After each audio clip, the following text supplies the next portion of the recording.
right, so I'm going to teach a basic little bending blues lick here. We're going to resolve it to A. So this is a Hendrix-inspired riff. He did this riff all the time. So if you want to open a porthole to Jimi Hendrix land, here's your ticket. Okay. We're rolling. All right, so I don't want you to get too hung up on this first part of like, I got to be in perfect pitch or whatever. You're going to grab another string and come down with it. So the first bend would be on the 8th fret B string. And you're basically bending it up to whole step land. Those of you who aren't familiar with what a whole step is, it's just bending it up 2 frets. Basically making this note sound like this note.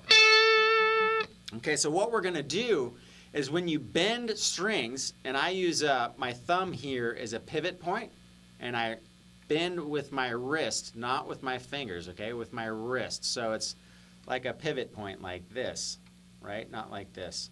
Okay, so what we're going to do is when we bend up that 8th fret, the strings will naturally start to bunch up together.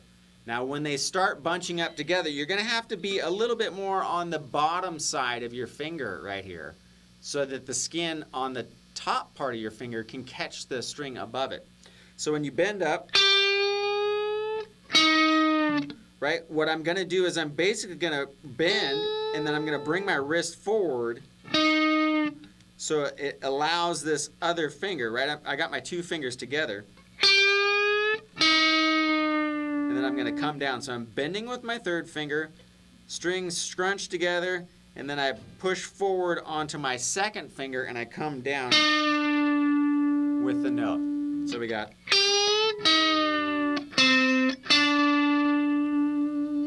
So far, bend up, and then you come down with it. So it's basically a reverse bend on the G string 7th fret. And then I go 5 to 7.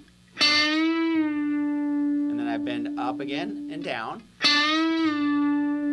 And now what I'm going to do is I'm going to outline an A major chord. I'm going to start basically what would be an A minor chord, but I'm going to hammer onto the 3rd. And then I'm going to catch the 5th fret of the E. Outline that A chord right there. So you got.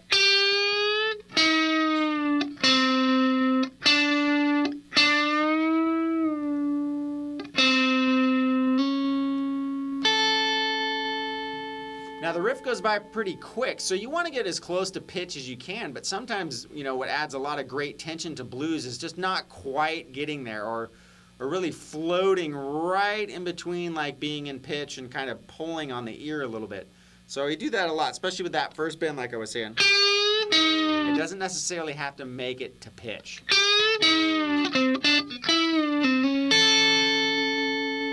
So on this one, you can either bend it up or you can do a reverse bend. So a reverse bend would be bending to pitch and bringing it down. So those are your options.